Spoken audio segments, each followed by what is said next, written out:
Albert Einstein once said, everybody's a genius, but if you judge a fish by its ability to climb a tree, it will live its whole life believing that it is stupid. Ladies and gentlemen of the jury, today on trial we have modern day schooling. Glad you could come. Not only does he make fish climb trees, but also makes them climb down and do a 10-mile run. Tell me, school, are you proud of the things you've done? Turning millions of people into robots, do you find that fun? Do you realize how many kids relate to that fish? Swimming upstream in class, never finding their gifts, thinking they are stupid, believing they are useless? Well, the time has come, no more excuses. I call school to the stand and accuse him of killing creativity, individuality, and being intellectually abusive. He's an ancient institution that has outlived his usage. So, Your Honor, this concludes my opening statement, and if I may present the evidence of my case, I will prove it. Proceed. Exhibit A. Here's a modern day phone. Recognize it? Here's a phone from 150 years ago. Big difference, right? Stay with me. Here's a car from today, and here's a car from 150 years ago.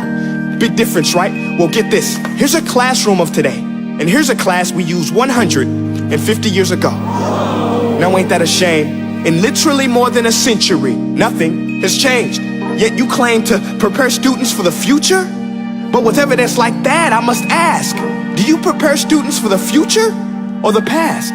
I did a background check on you and let the record show that you were made to train people to work in factories, which explains why you put students in straight rows, nice and neat, tell them sit still, raise your hand if you want to speak, give them a short break to eat, and for 8 hours a day, tell them what to think. Oh, and make them compete to get an A letter which determines product quality, hence grade A of meat. I get it. Back then, times were different. We all have a past. I myself am no Gandhi. But today, we don't need to make robot zombies. The world has progressed. And now we need people who think creatively, innovatively, critically, independently, with the ability to connect. See, every scientist will tell you that no two brains are the same. And every parent with 2 or more children will confirm that claim. So please explain why you treat students like cookie cutter frames or snapback hats, giving them this one-size-fits-all crap. Watch your language. Sorry, Your Honor, but if a doctor prescribed the exact same medicine to all of his patients, the results will be tragic. So many people would get sick, yet when it comes to school, this is exactly what happens. This educational malpractice, where one teacher stands in front of 20 kids, each one having different strengths, different needs, different gifts, different dreams, and you teach the same thing the same way? That's horrific. Ladies and gentlemen, the defendant should not be acquitted. This may be one of the worst criminal offenses ever to be committed. And let's mention the way you treat your employees. Objection. Overruled. I want to hear this. It's a shame. I mean, teachers have the most important job on the planet, yet they're underpaid? No wonder so many students are short-changed.